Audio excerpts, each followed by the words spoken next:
This is Clearing Spotlight, where markets meet clarity and institutions navigate liquidity, risk, and infrastructure. Today's guest is Tom Higgins, founder and CEO of GoldEye. So with decades of experience across FX, crypto, multi-asset connectivity, Tom has been the forefront of bridging traditional and digital markets, helping shape how technology drives access, efficiency, and risk management across global markets. So Tom, it's great to have you today here. How's everything going? Well, thank you very much for inviting me on the podcast. It's absolutely fantastic. Really, really nice to be here. It's lovely to be back in Hong Kong for this as well. So it's really good. I mean, at the moment, the crypto markets are absolutely booming. It's the beginning of the crypto phase, though. Even though it's going incredibly well, this is just the start. It's got so much further to go, which is fantastic. So to start, can you share a little bit more about how, at the first place, you get to know crypto, and what is the story, you and crypto? I'm a technologist by heart. I started as a C programmer and designing and developing all sorts of big systems. And I saw this white paper about Bitcoin quite a few years ago, probably 10 years ago. I sort of got a bit interested in it, and there really wasn't much. It was very academic. There wasn't really anything there. And my wife keeps saying, why didn't you buy Bitcoin when it was 1 cent or 0.1 cents? But I didn't. And I like this sort of technology. So I thought, well, this is something that could be something. And so we started integrating sort of more for fun, because we didn't have any clients demanding then, about 9 years ago, with the very early exchanges like Mt. Gox and Poloniex, and ones that you don't really hear about now. Mm-hmm. We found that a client wanted to have a Bitcoin price to be able to send to their clients for booking entirely. And so we put together an aggregation solution for pricing, not trading, just pricing.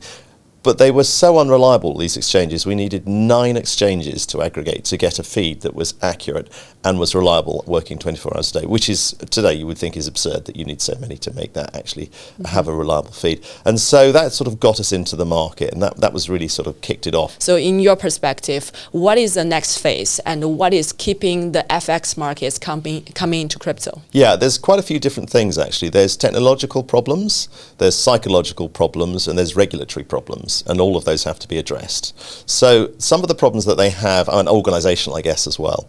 Some of the problems that they will have is you need to be 24/7 to be able to operate. People have tried operating 24/5, closing at the weekends. It just doesn't work, because what happens if something happens over the weekend and there's an enormous move?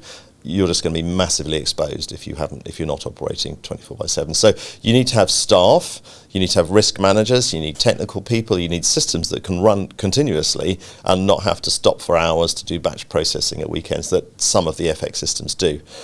The regulatory side, you've got to be able to be comfortable that you can offer these products under your regulatory regime. So it might be that you have to offer it today under an offshore entity if your regulatory body says you can't offer spot crypto, for example, or you can offer a future product. You might be able to offer a perp or a CFD, as we'll discuss the sort of the variances and similarities of CFDs and perps, etc. And then psychologically, there's a sort of, FX has been around a very, very long time, and this is new. And the sort of the crypto bros, the original crypto people, are very, very different folks. Every board in every brokerage is saying we need to offer crypto because our clients are demanding it, and they're all working out how they can do that, which is why I'm saying this is the beginning of the beginning. Mm-hmm. Regulatory-wise, it's coming in Europe with MiCA, and in the US with the SEC, with the Trump administration changing how that works, means that will be allowed to happen. Asian regulators, again, addressing it. UK regulators saying they're going to inline with the SEC. So all of that is coming, but probably not for a year. Yeah, it's very good to see that more like FX interests are coming to crypto, and we LTP, so we as a prime broker. So recently we started the partnership with GoldEye, which is very exciting. So from your perspective, can you explain more about how the partnership works, and what is the role that LTP acts and GoldEye acts, and how we can benefit the FX market? And the people also saying that when they access the liquidity, right, the crypto side, the price is good, and can you explain more about that? The reason that the partnership is important is, again, a number of different things. From a technical perspective, the technical protocols, and I don't mean coin protocols, that people use that term in the DeFi world for the different coins, but the technical protocols that you use for trading matter, because the systems in foreign exchange and traditional finance will be based on things like fixed protocol, which is very, very standardized. Whereas in the crypto world, it'll be based on WebSockets, REST, and things like that. And whilst the two achieve the same job, they don't talk to each other. So if somebody using a traditional order management system on Fix wants to access your market, the two don't talk to each other. So we need something in between that glues everything together and does all the technical translation. Now, to take that to the next stage, our MatrixNet liquidity management platform, which is what we've integrated with you, is also integrated with everybody else. It is a unified FX, crypto, CFD, equity index platform that talks to any partner using any asset class that we want to have. And so we've integrated with about 160 different venues and places across FX, crypto, and all those different venues I mentioned. So if any broker is using either our technology or they're using our competitor technology, and they'll be using one of 4 or 5 platforms almost certainly, then it can automatically connect to you, because we've already done the integration with that platform, which is already integrated with the front-end platform like MetaTrader or DevExperts or Trader Evolution or CTrader or one of the many that people use in FX, all the way through to you, so that it is just plug and play.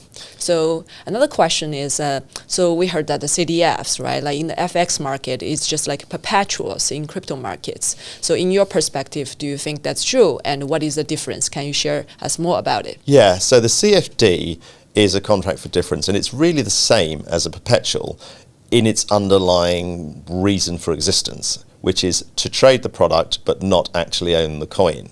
And they started in existence so that you could buy a stock but not actually have to own the stock, register the stock, and then actually have to receive dividends and all that. So CFD mirrored the stock. They were outlawed in the States because the US stock exchanges didn't want to have competition from CFDs. So it was a political thing rather than a technical thing. Perpetual futures are a similar concept, but the way they work is their price is a continuous product, so it doesn't have to roll like a monthly future, for example, or 3 monthly future, but it uses a funding rate every few hours, which could be 4 hours or 8 hours or 12 hours, to keep it in line with the underlying spot market. And so you will be charged every 4 hours, and a CFD uses something called financing, so the amount of position you hold at the end of the day is charged once a day based on the percentage of the position you hold. I don't think we'll end up with the two together because they do serve the same purpose. It'll probably end up more of monthly futures and a CFD or something like that for the traditional finance world.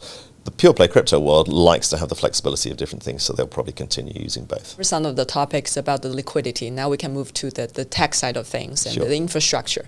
So GoldEye's core idea is to bridging the liquidity and the connectivity to the ecosystems. However, in the crypto world, when we say bridging, they are like blockchain related. So what do you think about this like a bridging concept will evolve in the two sides of the world? So it's the term means all sorts of different things, and I know it's used in the blockchain world. Where there are lots of blockchains, every one of them doesn't talk to another one natively because they're all competing with each other. The Solana one and the Ethereum one and the Bitcoin one, they don't natively talk to each other. So companies come in place and build something that means I can then do a transaction between different blockchains.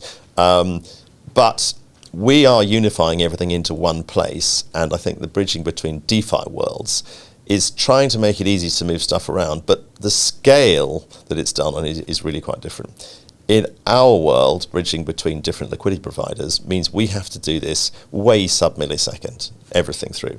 If you're talking about a DeFi world bridging between blockchains, you're talking in seconds, largest numbers of seconds to do it.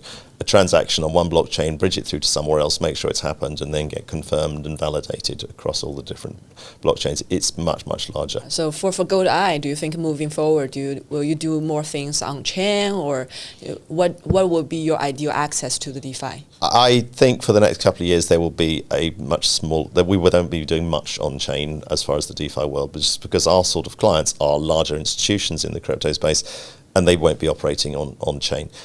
But DeFi is, if we think it's happening fast and there's entrepreneurial spirit and lots of interesting changes in the DeFi world is even wackier. It's doing all sorts of things. So sort of like when you're getting yield farming and all sorts of different things where you can earn money on your coins, that's where it's quite interesting. Because one of the things that, I guess the problems of the centralized world is you stick your Bitcoin in a wallet somewhere and it sits there not doing anything. Whereas you'd like to be earning some money on it, you'd like to be earning some sort of yield on it, so you should be getting some sort of return. And so staking and things like that you can do is becoming quite important, because otherwise you're wasting an awful lot of interest that you could be receiving, that in the traditional world you'd be getting interest on it. So that side is quite interesting. So I'm sure we will be more involved with blockchains directly with trading, but it's probably not for a couple of years, I don't think. Yeah, do you think there is a potential that the traditional platform, right, you can provide more like access to the decentralized exchanges? So, for example, it's like you provide a very TradFi friendly interface like MT4 or other platforms like that, so they can have directly access to the DEX. I don't think there will be any interest for the traditional FX world to access all of the different DEXs. There are platforms in the decentralized world that are cross-chain and so you can see all the different DEXs and trade across them. But I don't think that will be of interest to the sort of high-frequency type trading that you get in the MT4, MT5 world. It's just very different, and the sort of people that are trading on MT4, etc., as you're saying, they see a price, they want it to move up and down and be able to trade it quickly and get money in and out quickly. They don't really care about any of that stuff underneath. It's too complicated what they do to the DeFi, and there's no sort of advantage of them using different chains, because they just want one price from their broker that they're going to trade against. As long as it's fair and the broker's not ripping them off and it's a nice aggregated price from various sources and it's safe and it's a nice tight price, that's all they care about. And moving to the payment side is also like, I think, one of the topic I think the FX is also talking about, right? Yeah. So I want to know about the FX side. What do you think about the current like stable coin with the FX side, the on and off ramping and the infrastructure and the people's perspective and the business opportunity related to this area? Yeah. So one of the things I like about the payments in the crypto space is payments and trading can be done on the same venues in the crypto space, and they are. Whereas in the FX world, physical FX movements and margin trading are completely separate. They're done by different parties, different technologies, different APIs, different screens, different companies. It is completely different. If you want to actually get some dollars from your pounds, you don't go to the same place that you do if you want to margin trade and speculate on cable going up and down. It's completely separate. Whereas in the crypto space, quite sensibly, they didn't make it different. They made it the same venue. So you can go to Binance, or you can go to OKX, or you can go to Bullish, or you can go to any of these, and you can say, okay, I'm going to sell my Bitcoin, I'm going to get some Ethereum for it or something like that, and then you can withdraw it. So I think that's really interesting. Now, where the traditional retail FX brokers come in is quite interesting in this one, because I think they should be and are starting to look at receiving money in stable coins, because it's so easy to move stable coins around the world. Now, some governments don't like that because it's too easy to move stuff around the world, so they can't control it. Whereas people like it because you can move it really quickly. It is all very open as well, because there is a transaction log. You can see everything that's moved, so you can see where everything's gone. Everything is logged. It's not like cash behind the sofa that you can't track. It is all logged. You can see where it is. Now, it's anonymous, so but you can see the wallet IDs. So that is quite an interesting space where that will come. Now, the problem that the brokers will have now is, if they're regulated, are they allowed to hold stablecoin? It's a bit of a grey area as far as some regulation goes, and some banks are fine with it. In practice, you do get different companies providing on and off ramping between fiat and stablecoin and high-speed trading, because it's the sort of different sorts of systems that they need. But the underlying trading venues are the same. So many FX brokers, they offer crypto CDFs, but don't take native positions. Do you see there's a growing interest in holding actual crypto exposure on their balance sheet? No, not at the moment. I don't think they really want to hold direct crypto on their balance sheet, because they can't really account for them. Most accounting systems, you can't put stable coins in them. You can't put Bitcoin in them. So they don't know how to account for them.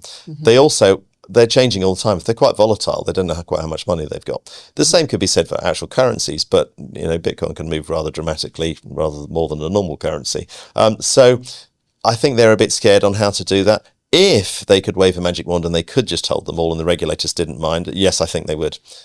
So I think they're holding back from doing it because they know that there's so many problems in there. They'll just wait for regulation to come in play to make it much easier.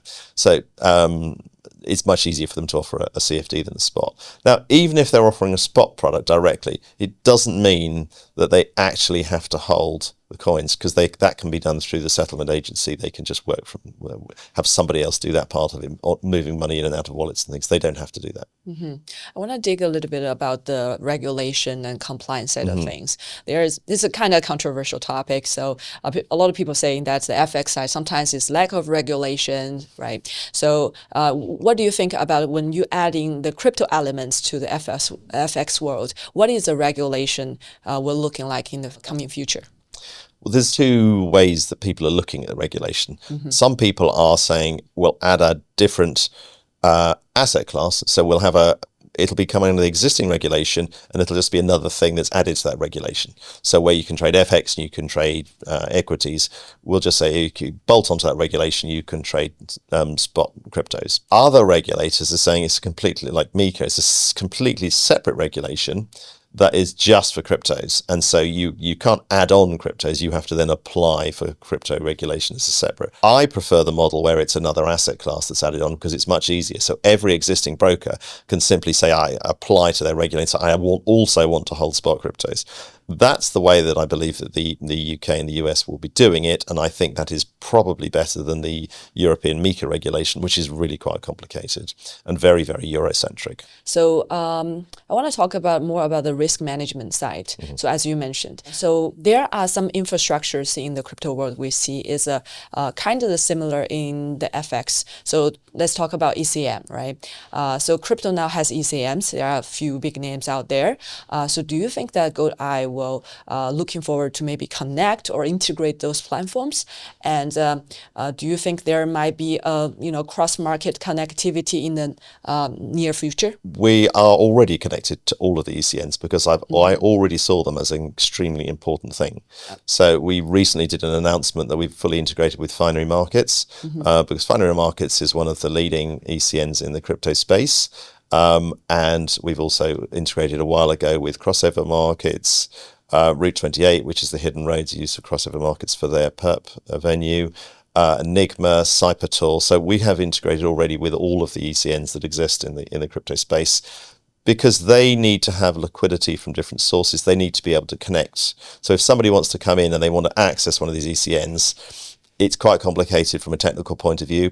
It was. Now it's not complicated. They can simply integrate with a single matrix and API. They can access an ECN. They can aggregate ECN liquidity with your liquidity and clear everything through you if the ECN is connected to you or different prime brokers. So we already saw the need for that, and we already integrate with that. So yeah, we're actually talking with all the partners that you mentioned, and some of them, they say, FX, ECN is a main price discovery venue for them. However, in the crypto side, I think the majority price discovery venue is still on the exchange, on the OTC side of things. So moving forward, what do you think the price discovery will looking like both in FX and crypto? I think you're right. It's because there's an awful lot of pricing going on the centralized exchanges. But we see the market makers, which is more the sort of people that are pricing into ECNs and also pricing directly into our aggregation models, becoming more and more important. The problem with market making in crypto is it's you could call it fair weather market making. They can turn on and off whenever they want.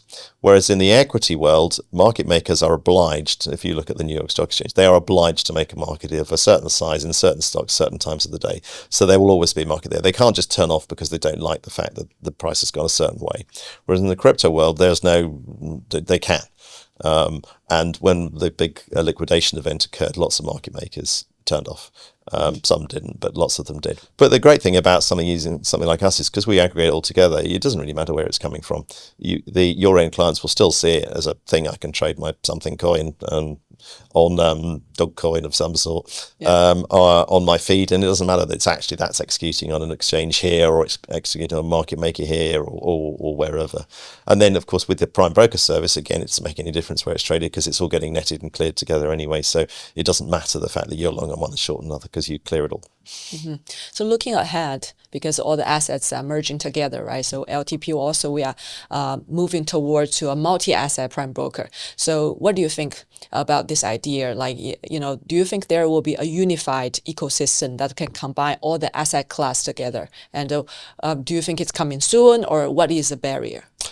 It's nonsensical to have different technologies and different companies doing different asset classes because it's a waste of capital. It's really, really inefficient to have to put money in one ecosystem for crypto, another one for equities, another one for FX, another one for fixed income. It doesn't make any sense. The end trader or fund or pension fund or whatever it is, they don't want to have to do that. They just want one venue. They put their money in and cross-asset everything, cross-asset margin everything. So I think it's a fantastic idea. So Tom, thank you again for joining us today. Thank you for your time. I think it's a fascinating discussion. And thank you to all of our viewers and listeners. Thank you for joining us. It's always a great time to shine the light on the new ideas. Whatever the market moves, we will be here to keep things clear. You have been watching and listening to Clearing Spotlight. Bring market clarity to light. Stay tuned.